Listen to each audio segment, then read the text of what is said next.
नमस्कार। नसरापुर में कल एक दुखद घटना हुई है जिसमें एक अल्पवयीन 3.5 साल की बच्ची पे अत्याचार करके उसकी हत्या की गई। जो इस केस का आरोपी है वो 65 साल का है। उसकी पहले भी इस प्रकार की कुछ गुनहगारी पार्श्वभूमि है।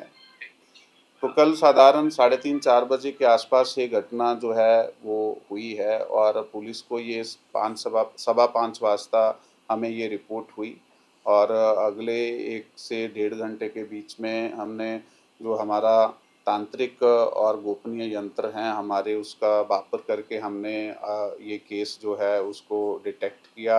जो आरोपी है इस केस का उसको अ, ताबे में लिया, उसको अटक कर लिया गया है और आगे का तपास जो इस केस में वो चल रहा है। सर, लोगों में बहुत गुस्सा था और कल मोर्चा भी किया उन्होंने।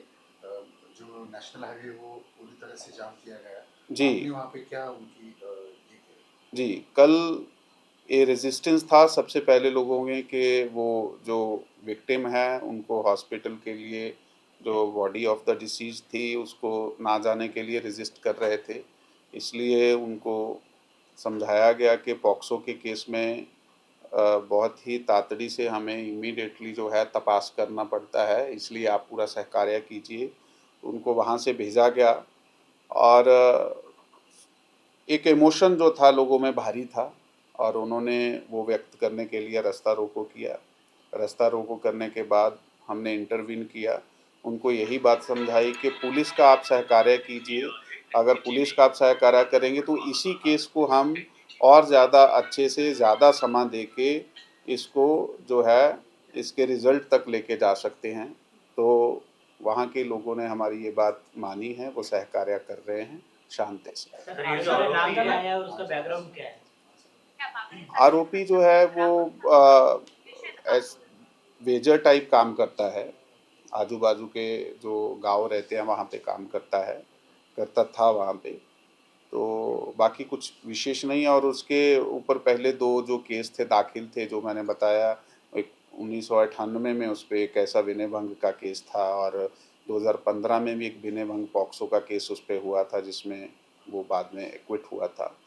तो इस तरह का ये केस सर, है आगे। आज मुख्य मोर्चा का आयोजन वहाँ पे किया गया है, तो वहाँ पे शांति बनाने के लिए आपने क्या प्रायोजित किया? जी, कल ही शाम को ये कल जो मैं वहाँ पे खुद उपस्थित था तो मीटिंग ली गई थी।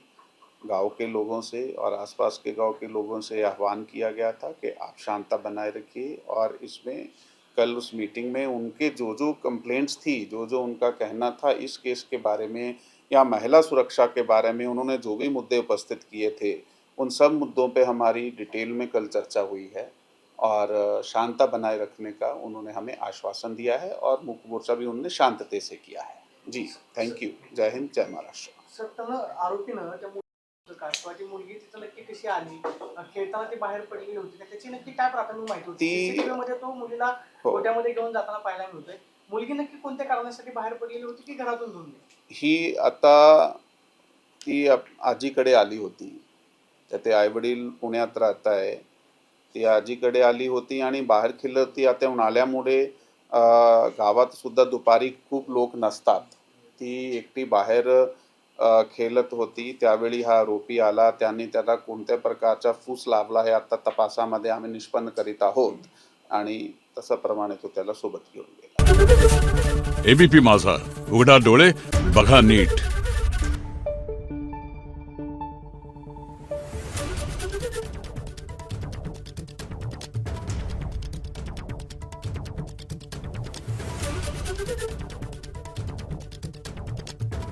Thank you.